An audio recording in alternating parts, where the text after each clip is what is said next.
அயில்வேல் அரசன் மயில் ஏறிய சேவகன், செஞ்சுடர்வேல் வேந்தன் செந்தமிழ் நூல் விரித்தோன், சூரனை வென்று பகைவனையும் பக்தனாக்கிய பாகுலேயன், வானவர்க்கு மேலான மெய்ஞான தெய்வத்தின் புகழை உலகில் உள்ள முருக பக்தர்கள் கூடி மகிழ்ந்து கொண்டாட தமிழ்நாடு அரசு இந்து சமய அறநிலையத்துறை சார்பில் அனைத்துலக முத்தமிழ் முருகன் மாநாடு 2024 பழனியில் ஆகஸ்ட் மாதம் 24, 25 பிரம்மாண்டமாக நடைபெறுகிறது.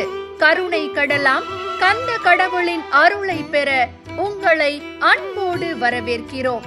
வெற்றிவேல் முருகனுக்கு அரோகரா.